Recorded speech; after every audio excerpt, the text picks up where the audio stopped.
We are Janice Barbie and Sarah Axtell from Healing Roots. We're from Minneapolis and St. Paul.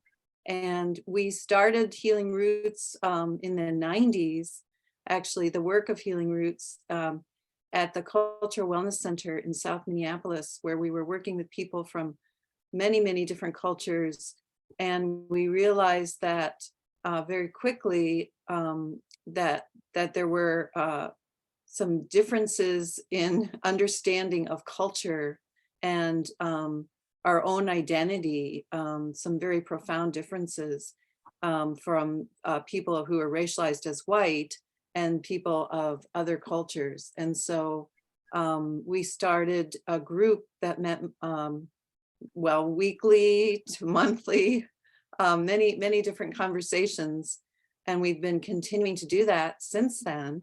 So what we present today is a lot of what we draw on are from those conversations that we've had with people in the community, both people who are European American, racialized as white, and also people of other cultures who've reflected on their own experience, but also given us feedback on our work and how they think we're very pleased that they have supported this work over all these years.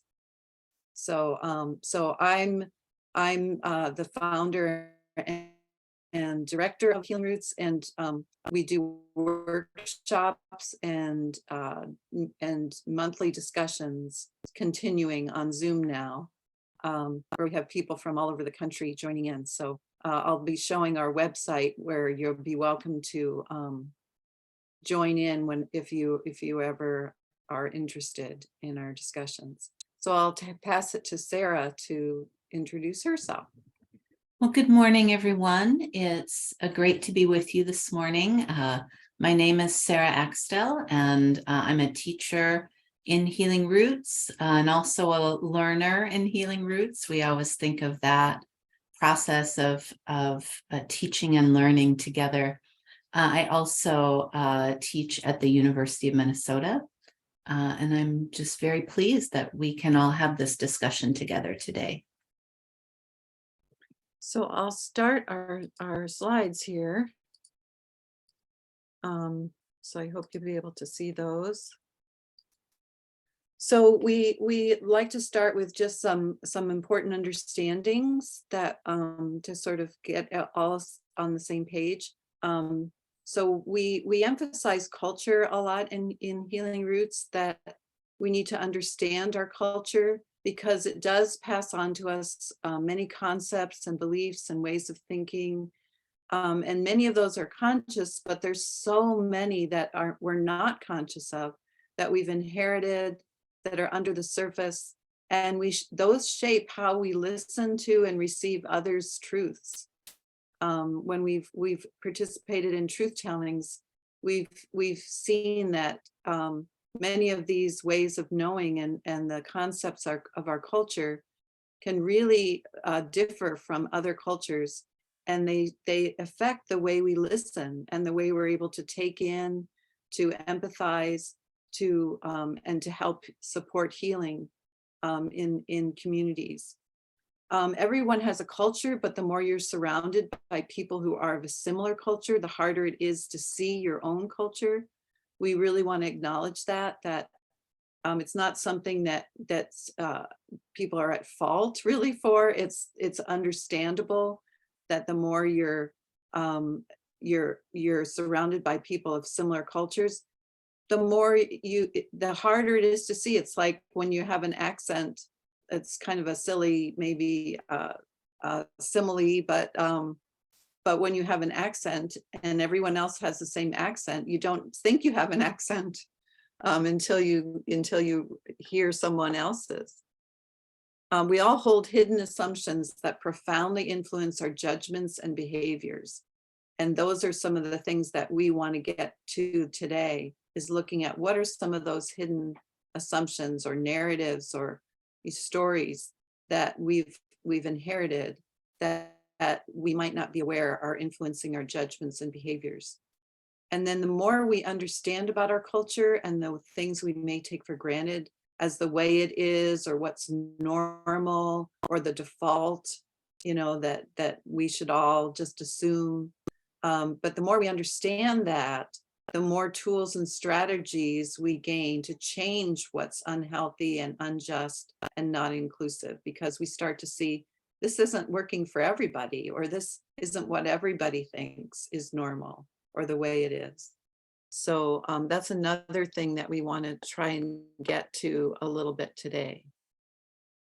So we encourage two practices in all of our workshops and discussions. One is self-reflection, that when you learn about something, you think, what do I think about that? Where did I learn that?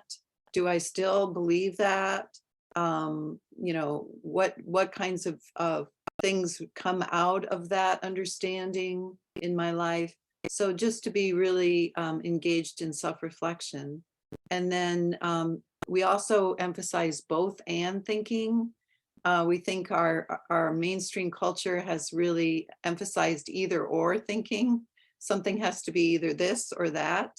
And we, in this work, we found there's so much room for, the space between those two poles, that there's so much that it could be both, or it could be somewhere in the middle, or it could be something that we just have to let hang and we can't resolve. So we just encourage you to notice when you're falling into either or thinking, and see and ask yourself, is there room for somewhere in the middle, or for both to be true, or both to be present?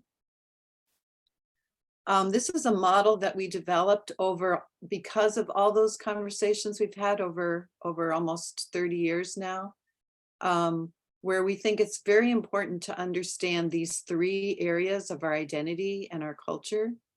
So the first is our modern mainstream culture, which is what we talked about yesterday in our session. What are the characteristics of the culture that most institutions in the United States operate by? What are the values and characteristics that are embedded in those? And so we think that's important to understand, even if that's not your culture, to understand that that is what's often considered the norm or the default. We also think it's very important to understand whiteness, to look at the history of whiteness. How did it develop? What did the words mean, race and white, and how have those categories and concepts changed over time? How have they been institutionalized? How have they become part of people's identities because of this hierarchy? And we often use the metaphor of kudzu, which is an invasive vine that grows in the South that covers over trees and chokes out the life of the tree. And so it kind of takes over and kills the forest. And we use that as a metaphor because it to us, it speaks to how whiteness covers over so much of our identities. That hierarchy covers over a lot of richness of our heritage, of our ancestral, all of the cultures that have given rise to what we hold now in our own family and our own being, and all the different kinds of identities that we hold that are very complex, where sometimes they get reduced to just a word that isn't meaningful to us. It doesn't hold all the beauty and health that we would like it to. And so we think that's very important. And today we're going to be talking about some narratives of whiteness. And we also just want to point out, we think it's very important to study our root cultures, the heritage where we come from our all our ancestors, because even if we can't point to just one people that we come from, we can still be holding inside of us and through our lives and through our families' customs and celebrations or foods or whatever, we can still be holding a lot of that inside of us. And that gives us a place to go to move away from whiteness and to be more fully cultural beings and more dimensional beings, instead of just calling people white or by some racial name.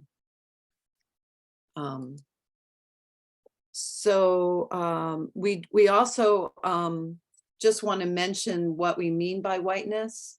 We think of it as an ideology and an institution that was developed over time to make sense of and justify the exploitation of workers, back starting in the 1600s, and maintain an economy based on cheap labor. And it's based in this practice of dividing people to maintain power. So the Virginian landowners wanted to make sure that there weren't people coming together to rebel. So they separated people by giving privileges to people who were either Christian at first, but then people who had light skin compared to people who came from Africa.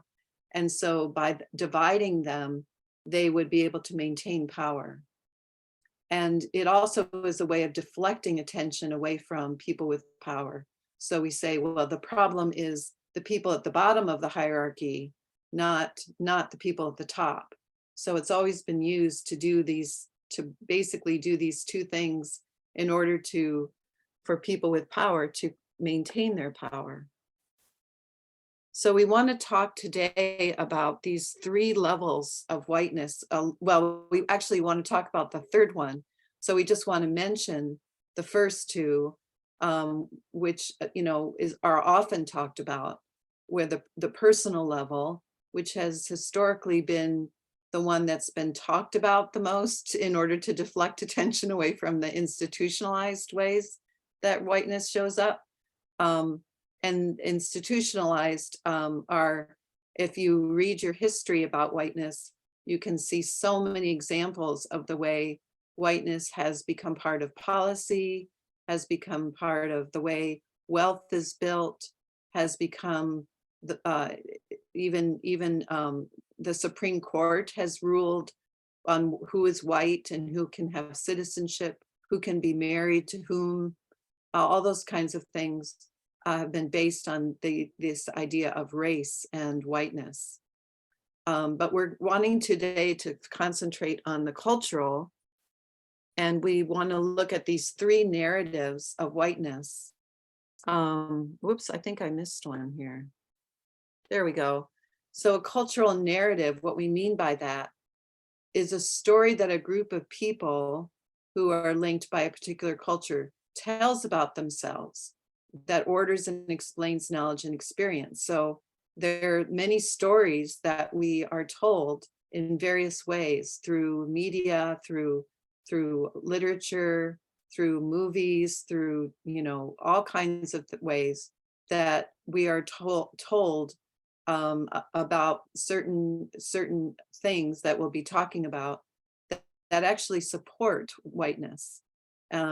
And so what we've looked at is, if we can understand more about these narratives, if we can recognize them and replace them with alternative narratives, that gives us a very powerful leverage point for changing that narrative and changing our society. So these are the three narratives that we're going to be talking about today: the narrative of cultural superiority, the narrative of meritocracy, and the narrative of the savior. So I'm going to turn it over to Sarah.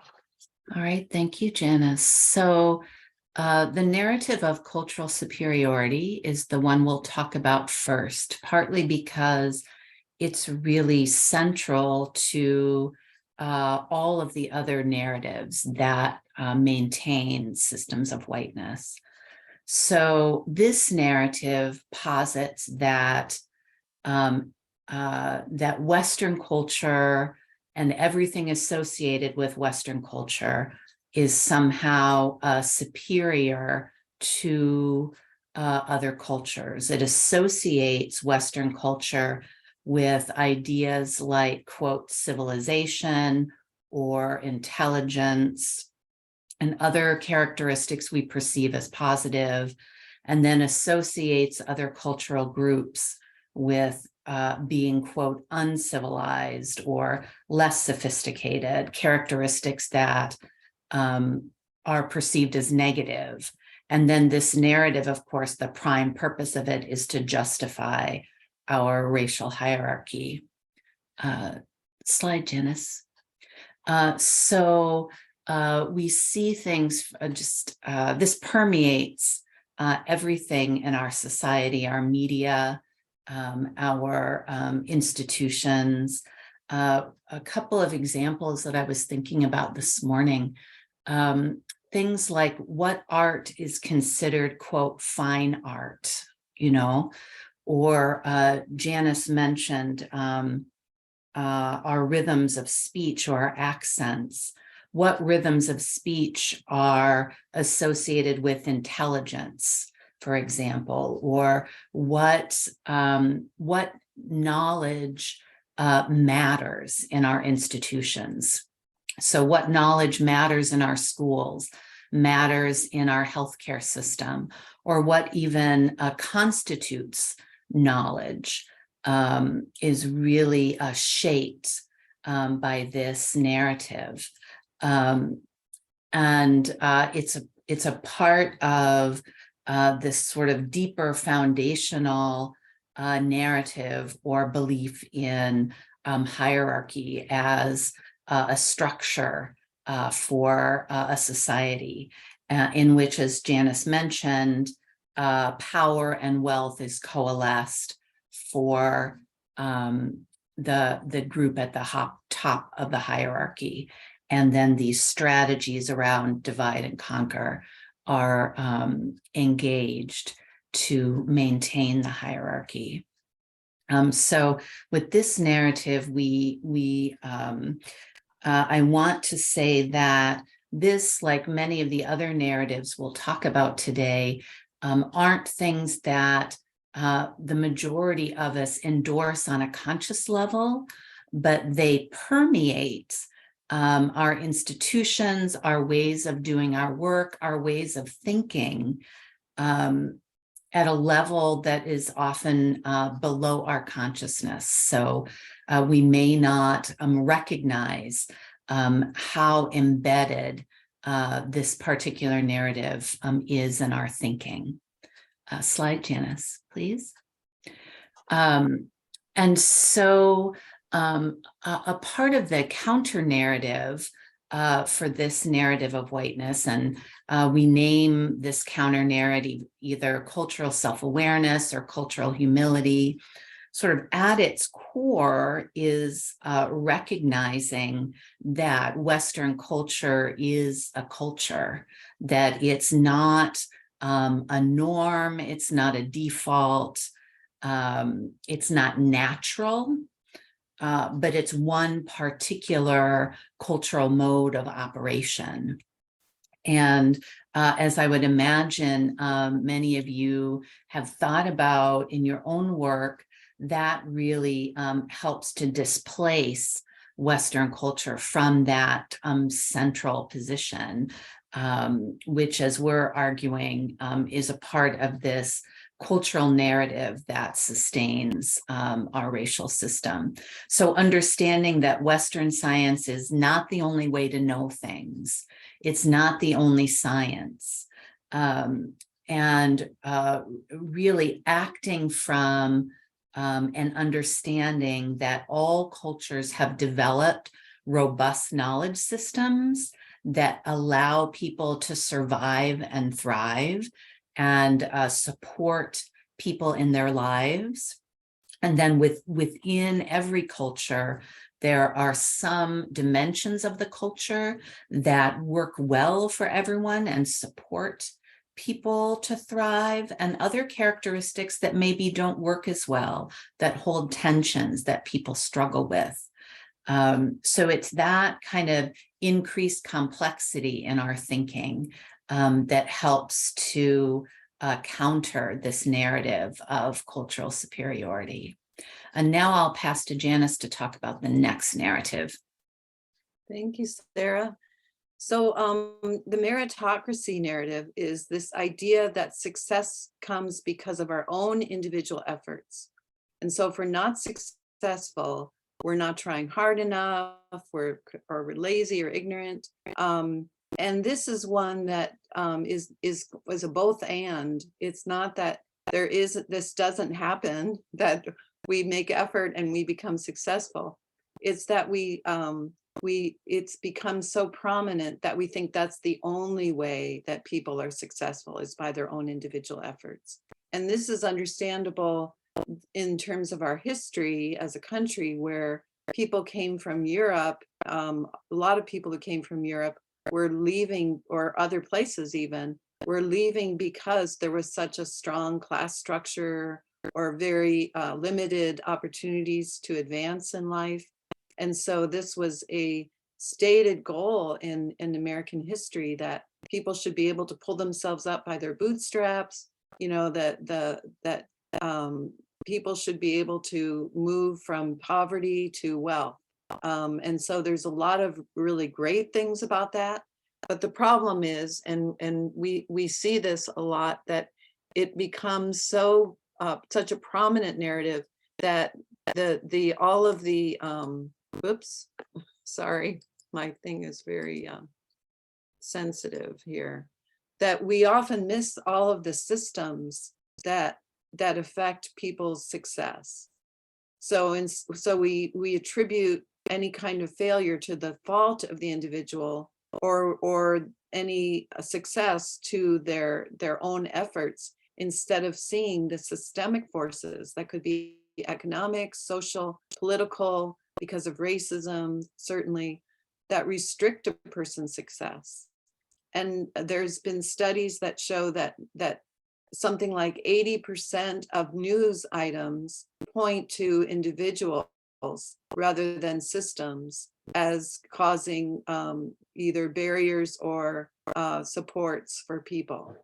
And so we have to really start thinking about, when we look at where do we put responsibility, do we put it on the individual, or do we look for all of the ways that systems support or put barriers in front of people? And they've even done studies that show that if you believe in meritocracy without attention to systems, that people actually become more selfish and less self-critical and more prone to discriminatory behavior. So it's kind of a dangerous belief if that's all you see, if all you see is the individual efforts or barriers, internal, lack of capability or something in a person, instead of seeing all of the things that support people. So I'm going to turn it over to Sarah and for Savior narrative. Thank you, Janice. So the third narrative, we'll talk about the Savior narrative, which I imagine you may be familiar with, really rests on and grows out of the cultural superiority narrative. And this narrative posits that, quote, white people are needed to help or save people in other cultural groups. So implicit in this narrative is an assumption that people in other cultural groups other than European have limited capacity for problem solving or for helping themselves. And so this narrative sort of divides people into helpers and those needing help, people with capacity, people without capacity. And we see this permeating so much of our popular media. And you see there a short list of the multitudes of popular films that have the white savior narrative as really their primary plot or trajectory. Movies like Dances with Wolves or Dangerous Minds. scholars who have looked at this narrative, again, it always helps, we think, to look at, well, what is the function of this narrative? Because that helps us understand how it's sustained. That it's partly means to assuage white guilt. It's a way for people who are racialized as white, for us to manage, deal with guilt that we experience because of the structures and the systems that we're in. Slide, please, Janice. And so there are a couple of counter narratives to the savior narrative that we want to raise up today. And the first is community engagement. The savior narrative says, well, that people don't come with their own knowledge. They don't come with their own intelligence and good thinking. They're just empty vessels that need someone else to fill them. Whereas community engagement really holds as a central premise that people have experience, knowledge, skills, capacities that they can use to solve problems that they're encountering in their communities, to create the conditions that they and their communities need to thrive, that each of us brings that innate capacity and brings a part of the picture of the skills that we need in our communities as a whole. So community engagement reminds us that when we're in crisis, any of us might need assistance, support, charity, but that we also all need the opportunity to really bring our own thinking, can contribute our own ideas to our long-term success and to the success of our communities. So community engagement is around creating space where people can come together to bring their intelligence, bring their good thinking to solve problems they're facing. And so you see on the right-hand side of the screen some what we would call community engagement verbs. So some of the practices that we engage in when we do this work, of believing in people's intelligence and capacity to create change, meeting people where they are, recognizing and honoring the knowledge that people contribute, cultivating a shared ownership in the issues that we're dealing with, inviting people to engage self-interest and thinking about our own self-interest, especially if we are cast by the system in that, quote, helper role. One thing that helps disrupt that system is to think about our own self-interest, our own stake in the issues that we're dealing with. Slide, please, Janice. And so I think very relevant to the discussions you've been having for the past couple of days is we would also argue that truth, healing, reparations, or reconciliation are also a counter narrative to the savior narrative. And I would say, I believe, also a counter narrative to meritocracy. Because whereas meritocracy sort of has these false narratives that locate problems in individuals, truth-telling practices really help us to understand more deeply the true roots of the problems that we're experiencing in our communities. And so, of course, when we think about truth-telling, we think also about practices for deep listening, practices for acknowledgement and memorialization, using art, using poetry, using other creative practices to honor and acknowledge and memorialize people's stories. We think about practices of restoring or learning to tell stories in a way that promote healing and empowerment. And there are teachings around leadership in truth, healing, and reconciliation processes, where people who are racialized as white really we have important lessons that we learn about what our role should and shouldn't be in a truth-telling process that is led by people of color, Indigenous people who are speaking the important truths that need to be acknowledged.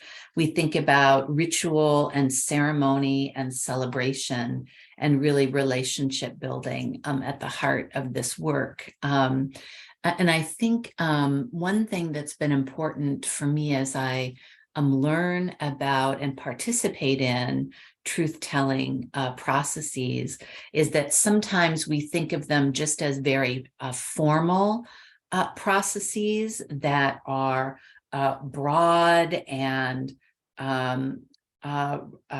relate to a state or something like the Truth Commission in South Africa or in Canada. And that work is so important. And we also find that this can really be a frame for all of our interactions. These small moments of truth-telling and deep listening also create this space for healing and repair. A slide, please, Janice. Maybe the next slide. Or shall I? Okay, I want to get us into our small groups where you can reflect a bit together. And so in a moment, we'll pause here for questions or clarifications, but we'd like for you to have some time in small groups to talk about what came up for you in this brief presentation about these narratives and counter narratives. How do you see these narratives operating in your own lives, in your own work? So maybe we could pause for questions, and then we'll go and talk in small groups. And I'm going to put the narratives in the chat here just to make sure you've got those when you're in your groups.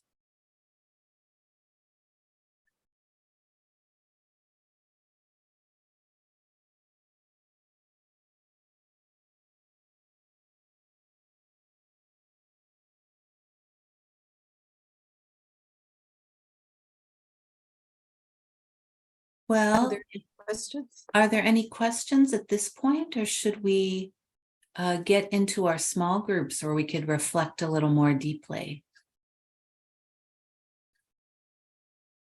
It seems to me like maybe people are ready to go into small groups. So Julie, are you going to help us with that? Okay, wonderful.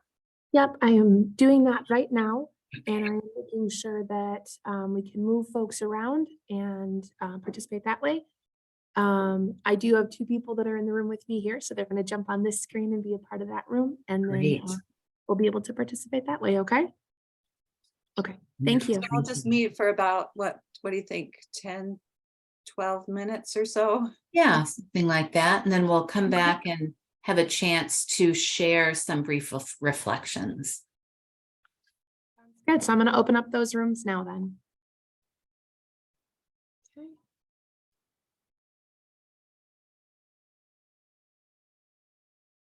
So everybody's going to the rooms. I'm going to put you to, do you want to be in with, yeah, we'll be in this room, I think, probably, since that's. We'll be all together. Yeah.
Well, hello, everyone, and welcome back to the main room here. I know it can feel frustrating on Zoom to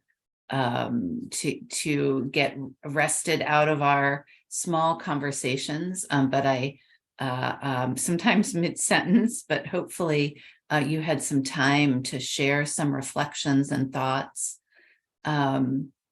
And so we would have a few minutes just to open up and see if there are any reflections that anyone would like to share from what you talked about in your small groups, or just what's coming up for you.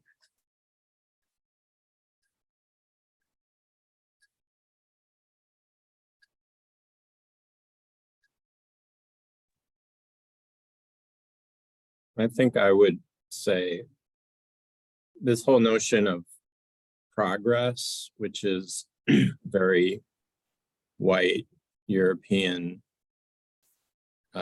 paradigm, I think, is just not,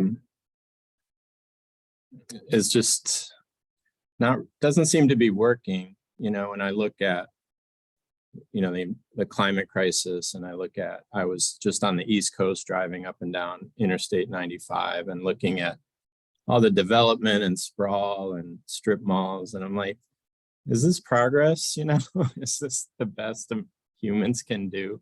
Because it doesn't seem to be working.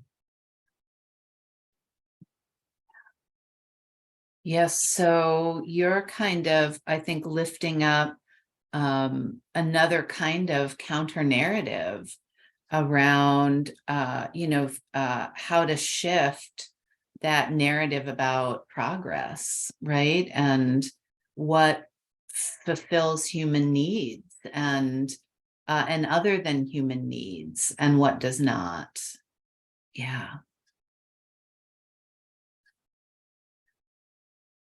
How about other groups, other thoughts that were sparked? Yeah, Janice. Oh, I was just. Oh, you were just getting ready for, yeah. But also I could add, I think that, yeah, I think we could all identify many more narratives that are, you know, assumptions about our life and our goals as a community and as a nation, that maybe we need to either move away from or reprioritize, you know, because they're not healthy for us and they're not leading us to a thriving community.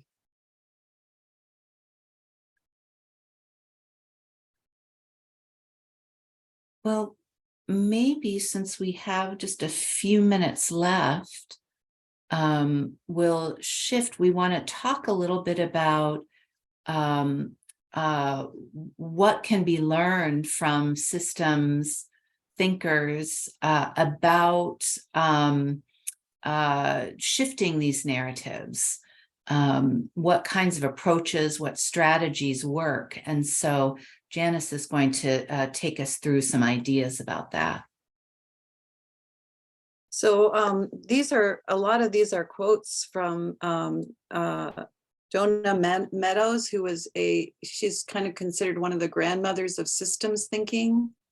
And she wrote a lot about how we can use these counter narratives to actually as levers to change society, and that systems actually have been shown to change sometimes quite quickly because of these tipping points or changes in the inputs to a system, so that they really do change. And we've seen changes in our country in thinking, that some slower than others, but there is a power in different ideas and different attitudes and ways of thinking being promoted.